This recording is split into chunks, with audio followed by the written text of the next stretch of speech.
Hello, आप सभी कैसे हैं। आप सभी का मेरे यूट्यूब चैनल BHU एकेडमी में स्वागत है। आज हम लोग रेलवे ग्रुप डी एग्जाम 2026 के लिए साइंस के अति महत्वपूर्ण 50 प्रश्नों को देखेंगे। ये सभी प्रश्न आपके 2026 ग्रुप डी एग्जाम के लिए बेहद ही महत्वपूर्ण होने वाले हैं। अतः आप लोग वीडियो को शुरू से लेकर आखिरी तक जरूर देखिएगा और सभी प्रश्नों को अच्छे से याद कर लीजिएगा। अगर आपको किसी भी प्रश्न का सही जवाब पता होगा तो मुझे कमेंट करके जरूर बताइएगा और वीडियो पसंद आए तो लाइक कीजिएगा। चलिए आइए एक एक करके शुरू करते हैं। कार्य और ऊर्जा का एसआई मात्रक क्या है? सही जवाब क्या होगा? जो कार्य होता है और ऊर्जा होता है, इन दोनों का एसआई मात्रक क्या होता है? तो जूल होता है। आपको याद रखना है कि कार्य और ऊर्जा इन दोनों का एसआई मात्रक क्या होता है? जूल होता है। ध्वनि निम्नलिखित में से किस माध्यम में यात्रा नहीं कर सकती है? ऑप्शंस हैं इस्पात, जल, वायु या निर्वात। सही आंसर क्या होगा? तो ध्वनि निम्न में से किस माध्यम में यात्रा नहीं कर सकती है? तो निर्वात। निर्वात यानी वैक्यूम में जो है ध्वनि यात्रा नहीं कर सकती है। ध्वनि को यात्रा करने के लिए किसी न किसी माध्यम की आवश्यकता होती है, अतः जो ध्वनि है निर्वात में यात्रा नहीं कर सकती है। दंत चिकित्सकों द्वारा मरीज के दांतों का बड़ा प्रतिबिंब देखने के लिए किस दर्पण का उपयोग किया जाता है? बेहद ही महत्वपूर्ण प्रश्न है। जो दांत के चिकित्सक होते हैं, डॉक्टर होते हैं, इनके द्वारा मरीजों के दांतों को बड़ा देखने के लिए कौन से दर्पण का उपयोग होता है? तो अवतल दर्पण का, है ना। जो दांत के डॉक्टर होते हैं वह अवतल दर्पण का उपयोग करते हैं। वायुमंडलीय दाब मापने के लिए किस उपकरण का उपयोग किया जाता है? करेक्ट आंसर क्या होगा? जो वायुमंडलीय दाब होता है, एटमॉस्फेरिक प्रेशर होता है, इसे मापने के लिए जिस उपकरण का उपयोग किया जाता है इसका नाम क्या है? बैरोमीटर। बैरोमीटर का उपयोग किया जाता है वायुमंडलीय दाब मापने के लिए।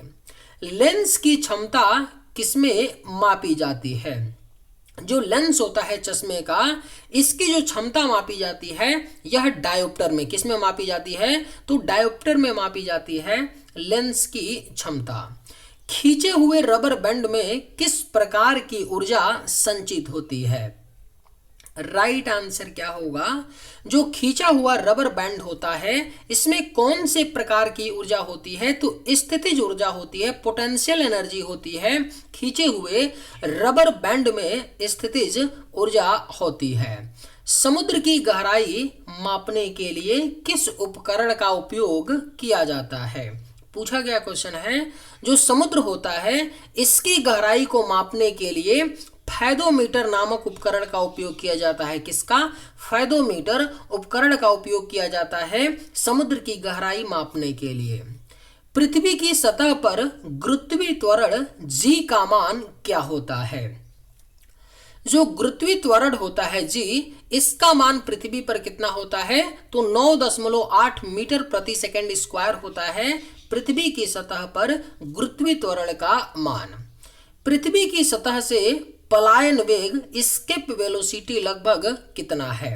अगर पलायन वेग की बात करें, एस्केप वेलोसिटी की बात करें तो 11.2 किलोमीटर प्रति सेकंड है। अगर 11.2 किलोमीटर प्रति सेकंड की रफ्तार से किसी वस्तु को पृथ्वी से अगर फेंका जाता है तो वह वस्तु पृथ्वी के गुरुत्वाकर्षण क्षेत्र से बाहर चला जाता है। इसी को एस्केप वेलोसिटी बोलते हैं। और पृथ्वी के लिए कितना है? 11.2 किलोमीटर प्रति सेकंड। वाहनों में लगा ओडोमीटर क्या मापता है? जो ओडोमीटर होता है वह 2 पहिया और 4 पहिया सभी वाहनों में लगा होता है। इसका काम क्या होता है? तो दूरी को मापना। क्या होता है? दूरी को मापना होता है। जो 2 पहिया वाहनों के स्क्रीन पे आप देखेंगे कि टोटल गाड़ी कितनी चल चुकी है, कितनी डिस्टेंस तय की है, इसको मापने का जो काम करता है कौन करता है? ओडोमीटर करता है। पूर्ण आंतरिक परावर्तन, टोटल इंटरनल रिफ्लेक्शन की घटना किसके कार्य प्रणाली के लिए जिम्मेदार है? ऑप्शंस हैं ऑप्टिकल फाइबर, उत्तल लेंस, पेरिस्कोप या सूक्ष्मदर्शी। सही आंसर क्या होगा? तो जो पूर्ण आंतरिक परावर्तन होता है, टोटल इंटरनल रिफ्लेक्शन होता है, इस घटना के कार्य प्रणाली के लिए जो जिम्मेदार है वह आपका ऑप्टिकल फाइबर है। क्या है? Optical fibre.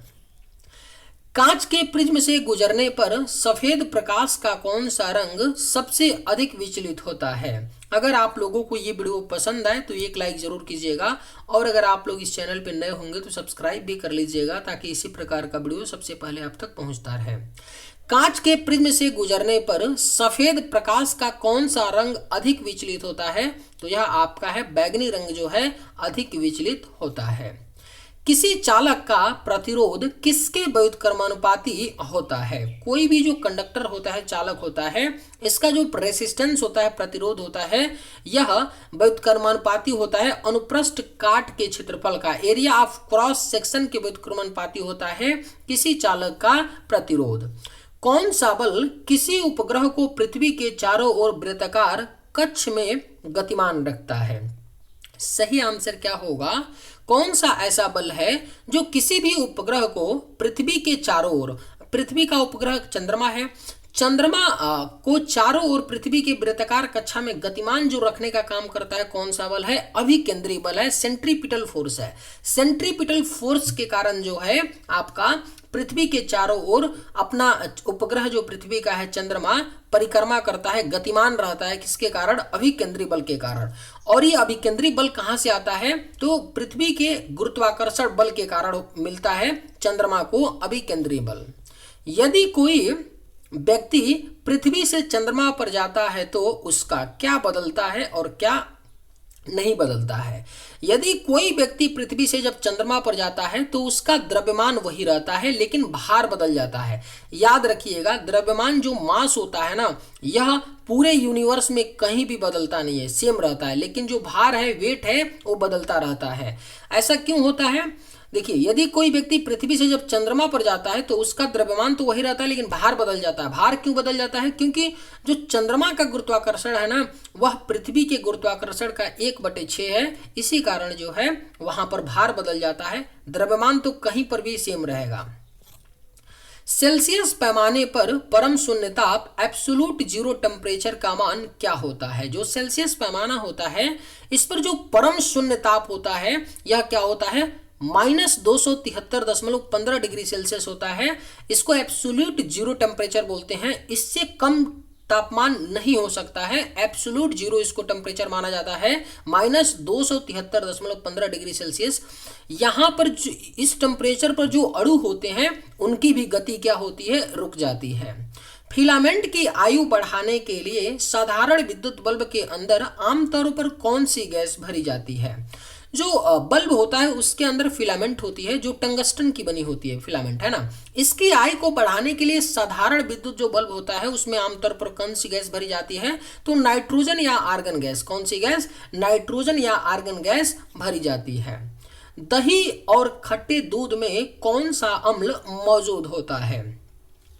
जो दही होता है और जो खट्टा दूध होता है, इसमें एक अम्ल पाया जाता है, इसका नाम क्या है? लैक्टिक अम्ल। क्या है? लैक्टिक अम्ल पाया जाता है दही और खट्टे दूध में। किस रासायनिक यौगिक को आमतौर पर बेकिंग सोडा, खाने का सोडा कहा जाता है? कौन सा रासायनिक यौगिक है जिसको आमतौर पर बेकिंग सोडा कहते हैं? तो यह सोडियम बाइकार्बोनेट है। सोडियम बाइकार्बोनेट को बेकिंग सोडा कहा जाता है। जल की अस्थायी कठोरता, परमानेंट हार्डनेस किसके कारण होती है? जो जल की अस्थायी कठोरता होती है ना, इसको याद रखना है कि पानी को गर्म करने पर जल की अस्थायी कठोरता दूर नहीं होती है। और ये किसके कारण होती है? तो कैल्शियम और मैग्नीशियम के सल्फेट और क्लोराइड के कारण जो है जल की अस्थायी कठोरता होती है। कैल्शियम और मैग्नीशियम के सल्फेट और क्लोराइड के कारण। अम्लीय वर्षा, एसिड रेन के लिए मुख्य रूप से कौन सी गैस जिम्मेदार है? एसिड रेन जो है, अम्लीय वर्षा जो है, इसके लिए जो मुख्य रूप से गैस जिम्मेदार है, यह सल्फर डाइऑक्साइड है और नाइट्रोजन के ऑक्साइड है। सल्फर डाइऑक्साइड और नाइट्रोजन के जो ऑक्साइड होते हैं वह अम्लीय वर्षा के लिए मुख्य रूप से जिम्मेदार होते हैं। शुद्ध उदासीन जल का पीएच मान कितना होता है? जो शुद्ध जल होता है जिसको उदासीन जल बोलते हैं, इसका जो पीएच मान होता है ना, वह 7 होता है। किसी भी उदासीन विलयन का जो पीएच मान होता है वह 7 होता है ना। देखिए, अगर 7 से किसी विलयन का जो पीएच मान 7 से कम होता है तो कैसा होता है? नेचर में अम्लीय होता है। कैसा होता है? अम्लीय होता है। और 7 से ज्यादा होता है किसी भी विलयन का पीएच मान तो कैसा होता है? क्षारीय होता है ना। और किसी विलयन का अगर पीएच मान 7 होता है तो कैसा होता है? उदासीन होता है। लोहे में जंग लगने के लिए कौन सा तत्व आवश्यक है? जो लोहे में जंग लग जाता है इसके लिए जो आवश्यक तत्व होता है वह ऑक्सीजन और नमी होता है। दो चीजें होनी चाहिए, ऑक्सीजन और नमी होनी चाहिए लोहे में जंग लगने के लिए। कौन सी अधातु नॉन मेटल विद्युत की सुचालक है? ऑप्शंस हैं आयोडीन, ग्रेफाइट, हीरा या सल्फर। इनमें से कौन सा अधातु है, नॉन मेटल है, जो विद्युत की सुचालक है? तो याद रखना है आपको ग्रेफाइट। ग्रेफाइट जो होता है वह विद्युत की सुचालक होता है। खाद्य उपयोग में खाद्य परिरक्षक फूड प्रिजर्वेटिव के रूप में किस रसायन का उपयोग किया जाता है? कौन सा रसायन है जिसका उपयोग खाद्य परिरक्षक के रूप में किया जाता है? तो यह आपका सोडियम बेंजोएट है। सोडियम बेंजोएट का प्रयोग जो है खाद्य परिरक्षक के रूप में किया जाता है। हाइड्रोजन के किस समस्थानिक के नाभिक में कोई न्यूट्रॉन नहीं होता है? कौन सा हाइड्रोजन का समस्थानिक है? हाइड्रोजन के 3 समस्थानिक होते हैं, ड्यूटेरियम, ट्रिटियम और प्रोटियम। ठीक है, इनमें से कौन सा समस्थानिक है जिसके नाभिक में कोई न्यूट्रॉन नहीं होता है? तो यह आपका प्रोटियम है। प्रोटियम जो है इसके नाभिक में केवल एक प्रोटॉन होता है और 0 न्यूट्रॉन होता है। एक प्रोटॉन होता है और कोई भी न्यूट्रॉन नहीं होता है प्रोटियम के नाभिक में। अंडे का छिलका मुख्य रूप से किस यौगिक से बना होता है? जो पक्षी होती हैं, जो मुर्गी होती हैं, उनका जो अंडा होता है, उनका जो छिलका होता है ऊपर का, वह किस यौगिक से बना होता है? तो कैल्शियम कार्बोनेट। किसका बना होता है? कैल्शियम कार्बोनेट का बना होता है अंडे का छिलका। कौन सी धातु विद्युत की सबसे अच्छी सुचालक है, बेस्ट कंडक्टर है? कौन सी धातु जो है विद्युत की सबसे अच्छी सुचालक है? तो यह आपका चांदी है। जो चांदी होता है यह विद्युत की सबसे अच्छी सुचालक है। और दूसरे नंबर पर तांबा आता है। तांबा दूसरे स्थान पर विद्युत का सबसे अच्छा सुचालक है। अमलगम एक मिश्र धातु है जिसमें कौन सी धातु हमेशा उपस्थित होना चाहिए? कौन सी धातु? अमलगम एक मिश्रण होता है, मिश्र धातु होता है जिसमें हमेशा आपका पारा मौजूद होनी चाहिए, है ना। जैसे पारा सोना हो गया, एक अमलगम बनेगा, है ना। पारा टीन हो गया, एक अमलगम बनेगा। तो अमलगम एक मिश्र धातु होता है जिसमें कि आपका पारा होना मैंडेटरी होता है। भारी जल हैवी वाटर का रासायनिक सूत्र क्या है? जो भारी जल होता है इसका प्रयोग नाभिक के रिएक्टर में किया जाता है मंदक के रूप में, और इसका रासायनिक सूत्र क्या होता है? D2O होता है, ड्यूटेरियम ऑक्साइड होता है भारी जल का रासायनिक नाम। आधुनिक आवर्त सारणी मॉडर्न पीरियोडिक टेबल को किसके बढ़ते क्रम के आधार पर व्यवस्थित किया गया है? जो आधुनिक आवर्त सारणी है इसको किसने दिया है? मोसले ने दिया है ना। किसने दिया है? मोसले ने दिया है। और जो आधुनिक आवर्त सारणी है इसको किसके बढ़ते क्रम के आधार पर व्यवस्थित किया गया है? तो परमाणु क्रमांक, एटॉमिक नंबर के बढ़ते क्रम के आधार पर व्यवस्थित किया गया है। किस गैस को अजनबी गैस, स्ट्रेंजर गैस कहा जाता है? कौन सा गैस है जिसे अजनबी गैस कहा जाता है? तो यह आपका जेनान है। जेनान को अजनबी गैस कहा जाता है। मानव विक्र की कार्यात्मक इकाई क्या है? जो किडनी होता है, मनुष्य का जो विक्र होता है, इसकी जो कार्यात्मक इकाई होती है यह नेफ्रॉन होता है। क्या होता है? नेफ्रॉन जो होता है मानव विक्र की कार्यात्मक इकाई है। मानव आहार में विटामिन ए की कमी से कौन सा रोग होता है? जो विटामिन ए होता है इसका रासायनिक नाम रेटिनॉल होता है। क्या होता है? रेटिनॉल। और इसकी विटामिन ए की कमी से कौन सा रोग होता है? तो रतौंधी रोग होता है, जिसको नाइट ब्लाइंडनेस बोलते हैं, विटामिन ए की कमी से होता है। शरीर को संक्रमण से लड़ने में कौन सी रक्त कोशिकाएं मदद करती हैं? कौन सी रक्त कोशिकाएं हैं जो शरीर को संक्रमण से लड़ने में मदद करती हैं? तो यह श्वेत रक्त कोशिकाएं हैं, WBC हैं, व्हाइट ब्लड सेल्स हैं जो शरीर को संक्रमण से लड़ने में मदद करती हैं। हरे पौधे जिस प्रक्रिया द्वारा अपना भोजन तैयार करते हैं उसे क्या कहते हैं? जो पेड़ पौधे, हरे पेड़ पौधे होते हैं, अपना जो भोजन बनाते हैं इस प्रक्रिया को क्या कहते हैं? प्रकाश संश्लेषण कहते हैं, फोटोसिंथेसिस कहा जाता है। हरे पौधे जिस प्रक्रिया द्वारा अपना भोजन बनाते हैं। यकृत लीवर के अध्ययन को वैज्ञानिक रूप से क्या कहा जाता है? महत्वपूर्ण प्रश्न है, याद रखिएगा। जो यकृत लीवर होता है इसके अध्ययन को वैज्ञानिक रूप से हेप्टोलॉजी कहा जाता है। हेप्टोलॉजी के अंतर्गत यकृत लीवर का अध्ययन किया जाता है। कौन सा विटामिन जल में घुलनशील है? वाटर सॉल्युबल बताना है। कौन सा विटामिन है जो जल में घुलनशील है? याद रखिएगा जल में 2 ही विटामिन घुलनशील है, एक विटामिन बी है, एक विटामिन सी है। तो सही जवाब क्या होगा? ऑप्शन सी होगा, विटामिन सी। जल में केवल 2 घुलनशील विटामिन है, विटामिन बी और विटामिन सी, याद रखिएगा। पौधे के हरे वर्णक क्लोरोफिल में कौन सा तत्व मौजूद होता है? वेरी वेरी इंपॉर्टेंट क्वेश्चन है, स्टार मार्क कर लीजिए। क्वेश्चन 2-3 बार पूछा है। पौधे की जो हरे वर्णक क्लोरोफिल में जो तत्व पाया जाता है यह मैग्नीशियम पाया जाता है। क्या पाया जाता है? सीधे क्वेश्चन पूछेगा कि क्लोरोफिल में कौन सा तत्व पाया जाता है, तो याद रखना है मैग्नीशियम। मलेरिया किसके कारण होने वाली बीमारी है? मलेरिया जो है आपका यह प्रोटोजोआ के कारण होने वाली है। क्या किसके कारण? प्रोटोजोआ के कारण होने वाली जो है मलेरिया बीमारी है। मानव त्वचा और बालों को रंग देने वाला वर्णक कौन सा है? सही आंसर क्या होगा? जो मनुष्य का त्वचा होता है इसका रंग देने वाला जो वर्णक होता है यह मेलेनिन होता है। मेलेनिन की अगर मात्रा अधिक होती है त्वचा में तो त्वचा का रंग कैसा होता है? काला होता है। और मेलेनिन की मात्रा कम होती है तो त्वचा का रंग कैसा होता है? गोरा होता है। मस्तिष्क का कौन सा भाग सांस लेने और दिल की धड़कन जैसी अनैच्छिक क्रियाओं को नियंत्रित करता है? महत्वपूर्ण प्रश्न है। मस्तिष्क का कौन सा भाग है जो सांस लेने और दिल की धड़कन जैसी अनैच्छिक क्रियाओं को नियंत्रित करता है? तो यह मेडुला ऑब्लांगेटा है।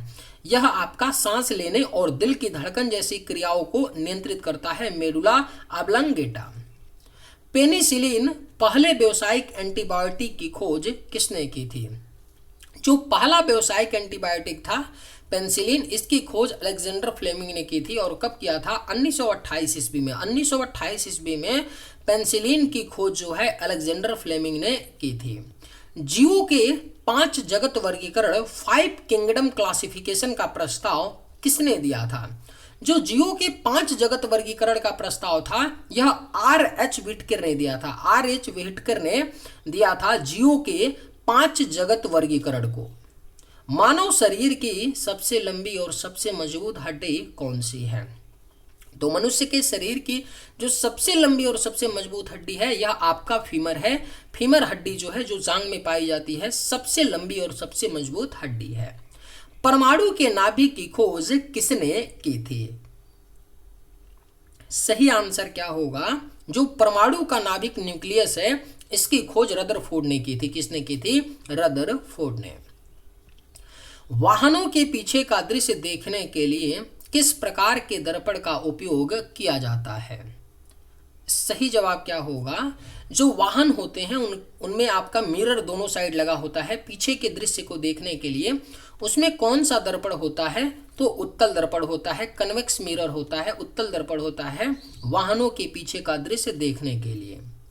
प्रोटीन की फैक्ट्री किसे कहा जाता है? सही आंसर क्या होगा? तो प्रोटीन की फैक्ट्री जो है यह राइबोसोम को, किसको? राइबोसोम को प्रोटीन की फैक्ट्री कहा जाता है। किस रंग के प्रकाश में प्रकाश संश्लेषण फोटोसिंथेसिस की गति सबसे अधिक होती है? कौन सा रंग का प्रकाश है जिसमें प्रकाश संश्लेषण की जो गति है सबसे तेज होगी? तो यह आपका लाल रंग है। लाल रंग के प्रकाश में प्रकाश संश्लेषण की गति सबसे अधिक होती है। कोशिका की आत्महत्या की थैली सुसाइड बैग किसे कहा जाता है? जो कोशिका की आत्महत्या की थैली होती है यह लाइसोसोम होता है। लाइसोसोम को कोशिका की आत्महत्या की थैली कहा जाता है। चलिए आज के वीडियो में बस इतना ही। अगर आप सभी को ये वीडियो पसंद आए तो एक लाइक जरूर कीजिएगा। थैंक्स।